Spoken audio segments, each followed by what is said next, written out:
معلش بعمل. ኡስታዝ እሱ አመሰግናለሁ። ያው እኔም ተናድጄም በራሴ አንግል አሁን አንተ በአሁን አስረድተኛል፣ ጥሩ ተረድቻለሁ። በራሴ አንግል አስቤ ድንበር አልፌም ተናግሬያለሁ። እንደው ላላህ ብለህ አፎ እንድትለኝ ማለት ነው። ችግር የለውም አብሽር። እኔ እዚህ ምድር ላይ ማንኛውም ሰው በእኔ ጉዳይ ላይ ድንበር ያለፈ ሰው ካለ የሰማም ይስማ ያልሰማም አይስማ፣ ይቅር ብየዋለሁ። ከአላህ ፊት በእኔ ስም ማንም ሰው እንዲጠየቅ አልፈልግም። ማንም ሰው ከአላህ ፊት በእኔ ስም እንዲጠየቅ አልፈልግም። ተደብቆም ሆነ በግልጽም በገሃድም ያማኝና በክፉ ያነሳኝም ሰው ካለ አምላኬ አላህ ሆይ ይቅር በለውና በአማኝ ልክ መልካምን ምንዳ ስጠው፣ ወደ አንተም አቅርበው። ለሰዎች የተደበቀን ሐሰት የተደበቀውን እውነት ግለጥላቸው። እኔ ለሰዎች መልካምን የምመኘው እኔ በእኔ ምክንያት ከአላህ ፊት ሰው ቢጠየቅና ቢቀጣ ምን እጠቀማለሁ?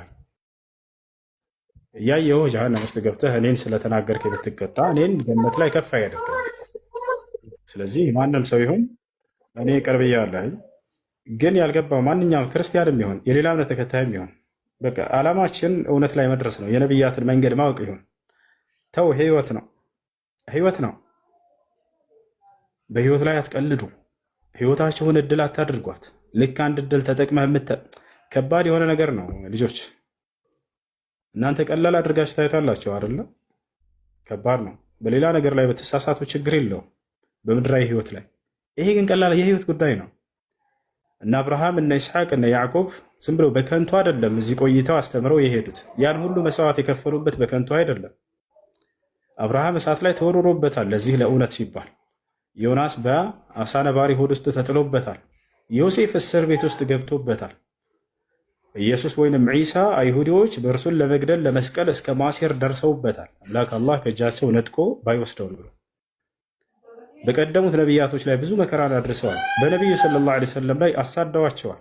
የግድያ ሙከራን በርካታ አድርገውባቸዋል።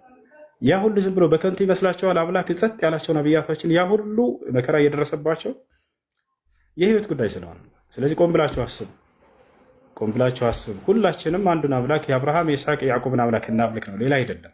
አላህ በቁርአን ላይ ሲናገር ቁል ያ አህለል ኪታብ ተዓለው ኢላ ከሊመቲን ሰዋኢን በይነና ወበይነኩም ይላል። አላ ነዕቡደ ኢለላህ ወላ ኑሽሪከ ቢሂ ሸይአ። እናንተ አይሁዲዎችና ክርስቲያኖች ሆይ የመጽሐፉ ባለቤቶች እኛንም እናንተንም እኩል ወደሚያደርገን ንግግር ወደ አንዱ ንግግር ብቻ ነው። ያ ምንድን ነው? አንዱን አምላክ እንጂ በብቸኝነት እርሱን ብቻ እንጂ ሌላን ማንንም አናምልክ ወደሚል ንግግር ብቻ ጥራቸው። በእርሱ ላይ ማንንም አናጋራበት። ገብታችኋል? ያ ነው። ቆም ብላችሁ አስቡ። ማንም ሰው በእኔ